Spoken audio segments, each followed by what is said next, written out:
One to our episode 3, The Power Years. I'm Helen Renevik, and I'm here together with wonderful Katarina Carlsson. Today we are exploring a theme that is close to both of us. Happiness begins in the soul.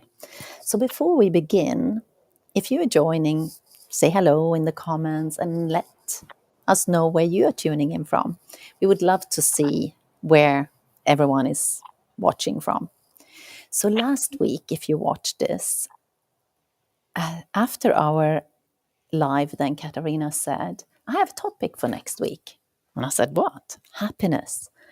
And I'm like, wow, that sounds really exciting. So I suggested that we each draw a card and imagine what we drew. We drew 2 cards, one with live in joy and the other one happiness card. So we're going to talk a little bit more about that during our talk today.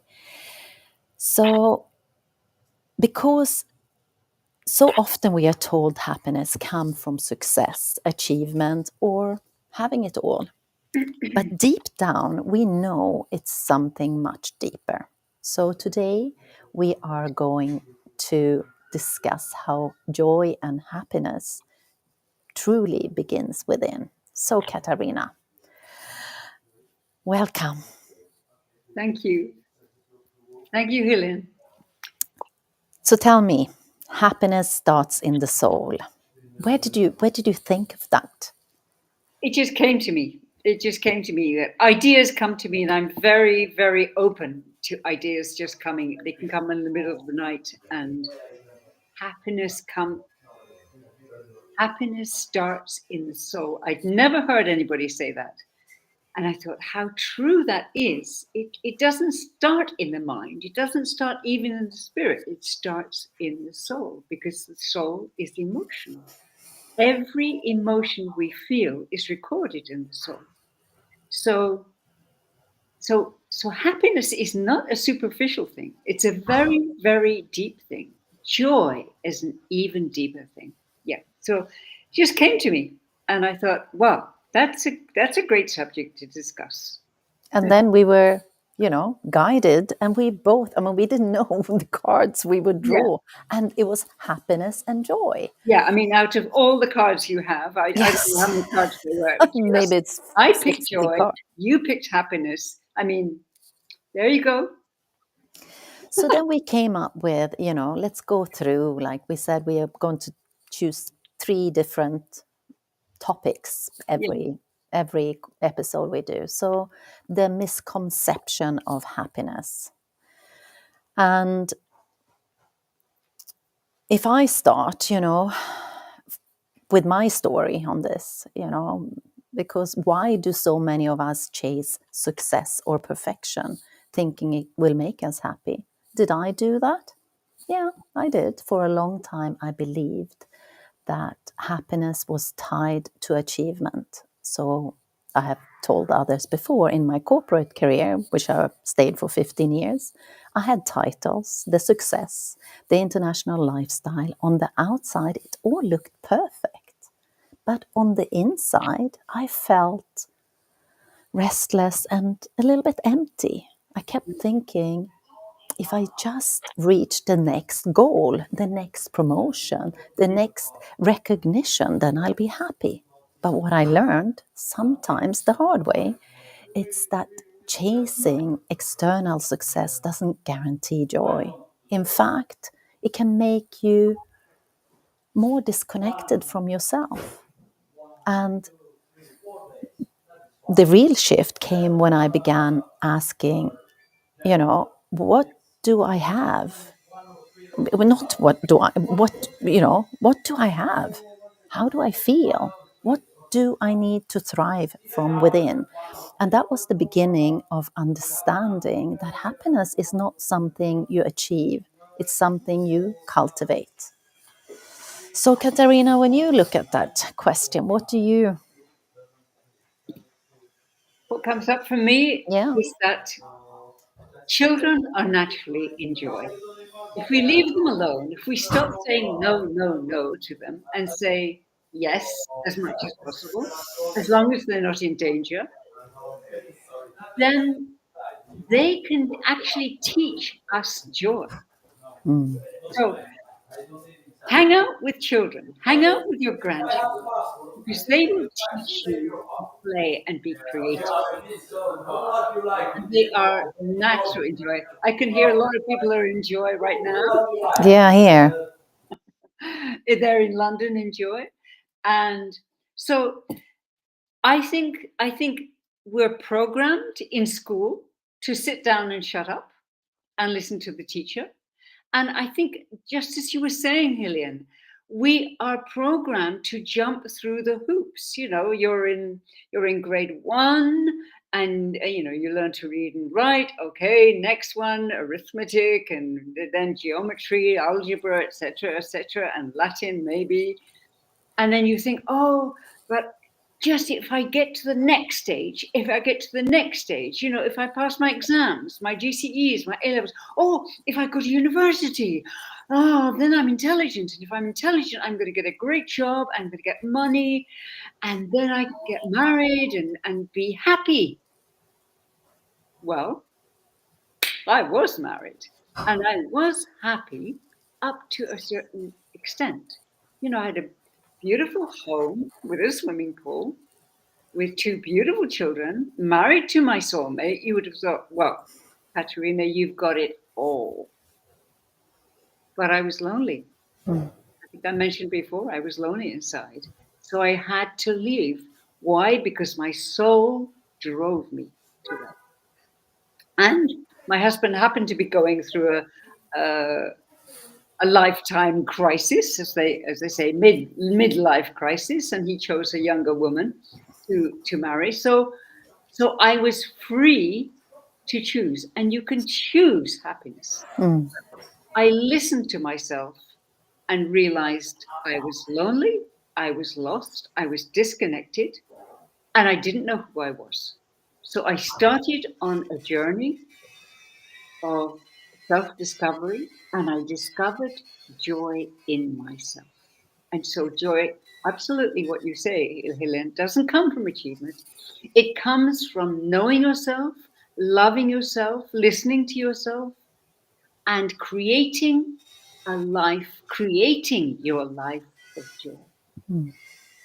Beautiful. And you said it so right there, you can choose happiness. So happiness in as an inner state, what have we learned about joy and happiness as something, cultivated from inside? We can choose it. Of course, we can have a job and we can do that too.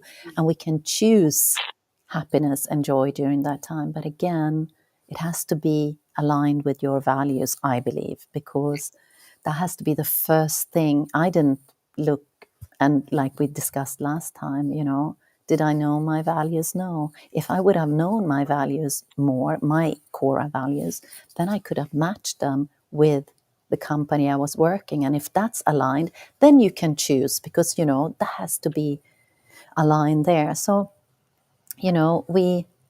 we had last week these cards. So I drew this card, happiness.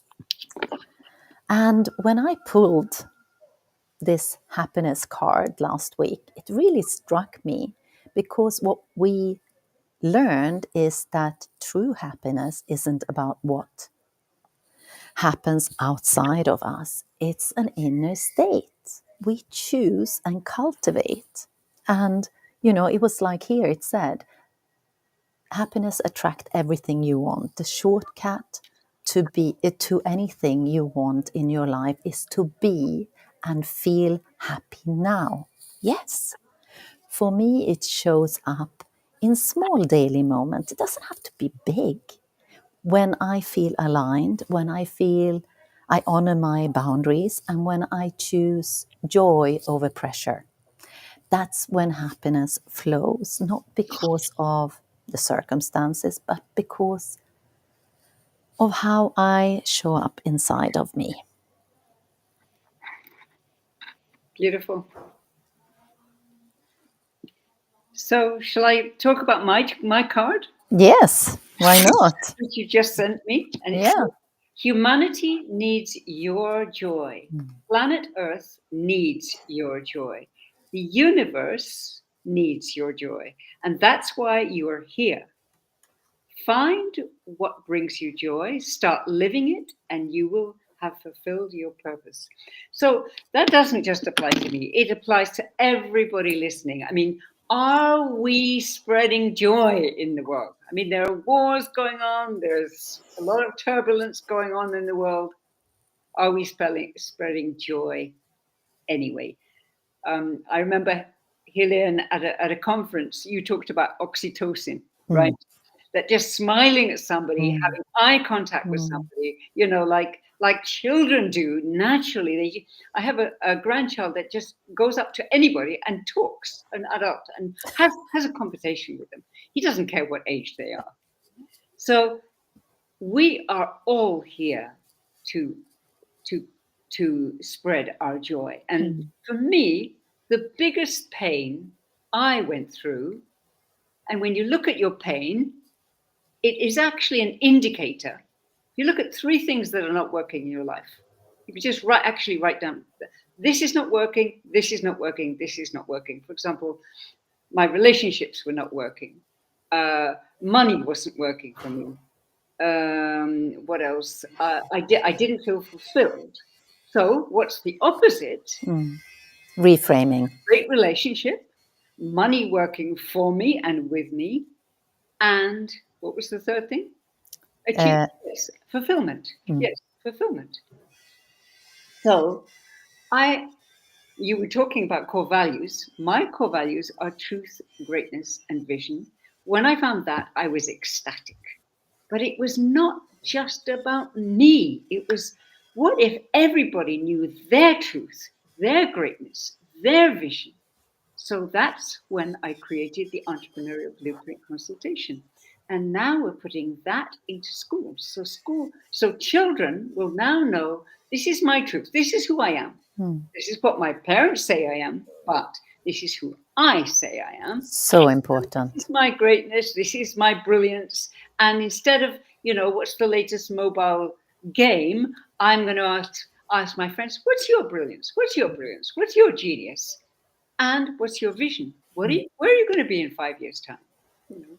So And those, often we don't let children say who they are because, no, you and we know, don't even ask them, who are you? yeah.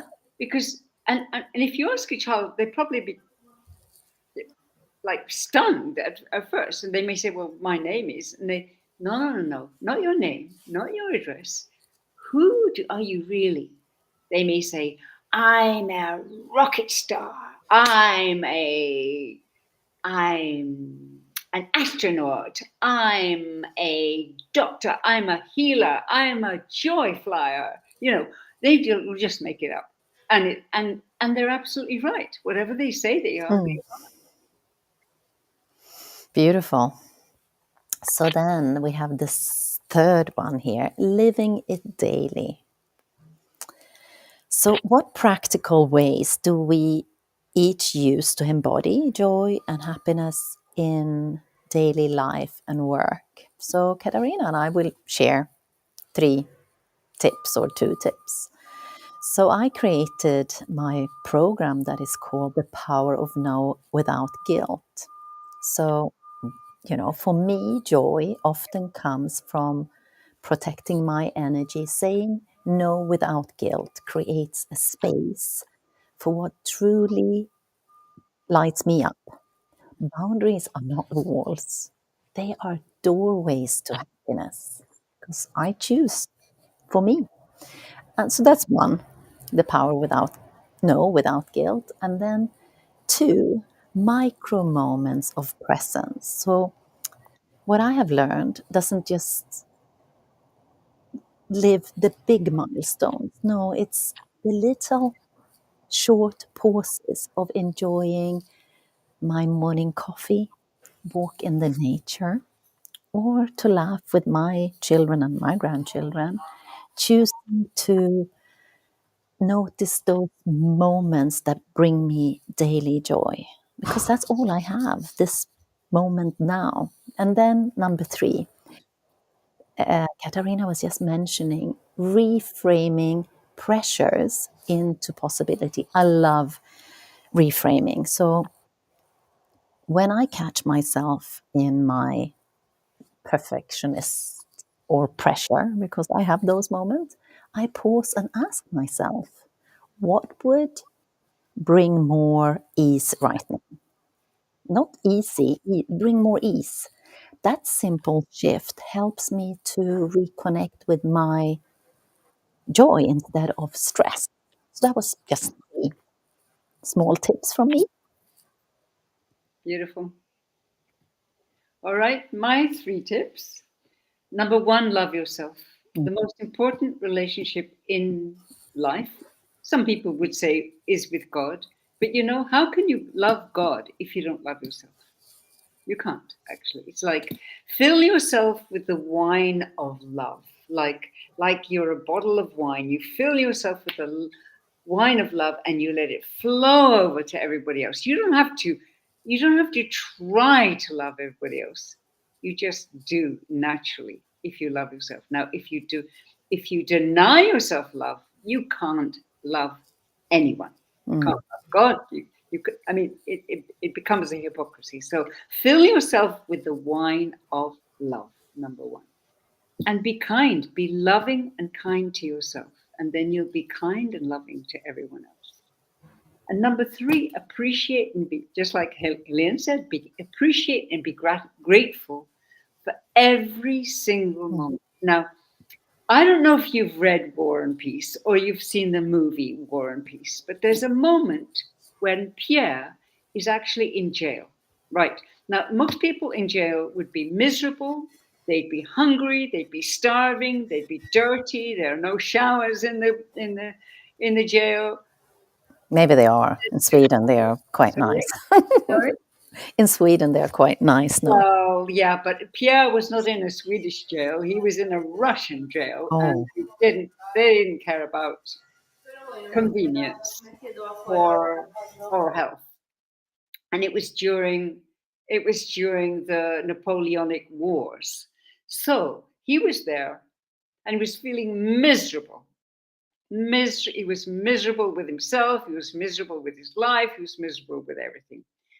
And he met this amazing man, this old man who was actually dying with a little dog. And this old man shared his last piece of bread with Pierre. And Pierre started to gobble it up. And the man said, no, no, no, no, no. Gently appreciate each bite. Here, put some salt on the bread and eat it very, very gently and carefully and with gratitude. And the little dog was wagging his tail. He had a little bit of bread too. And the little dog was happy, in joy. He didn't care if he was in a jail as long as he was with his owner, right? And the owner died later. The old man died later. And the little dog was very upset. But Pierre adopted the dog and he went home. He was rescued. He went home to eat and he did what he normally did, like stuff everything into his, he was a count, so he had plenty of money, stuff everything into his mouth. And then he remembered the old man. And he remembered the old man. He was full of joy, full of bliss, full of wisdom. And he ate very slowly and appreciated every bite. So, appreciate every little bite of life. hmm. Beautiful. Thank you. I've never seen that movie, but I guess I have to go and see that. Oh yeah, go see the movie. It's one of the greatest. It's one of the greatest books ever written, and I've actually read the whole thing in Swedish. Mm, And um, and the film is amazing. It's on Netflix probably. mm. Oh, We and will drop you the I told, name in the comments. Yeah. yes, I will. So the biggest takeaway today for me is that happiness doesn't begin when we achieve more. No, It begins in the soul, when we choose joy and happiness. What about you? Yeah, I would say be grateful for every single day. It's a day of your life, and life is a gift. Life is a game, and it's a gift. So play the game and accept the gift every single day, every single moment. And if you're, I'm not saying be a hypocrite and say, oh, I'm happy, happy, happy. No. If you're sad, be sad and write down why you're sad because your soul is. Write down, that's very important. Write it down and do something about it. Find out why you're sad. You know, people are not there to make you happy.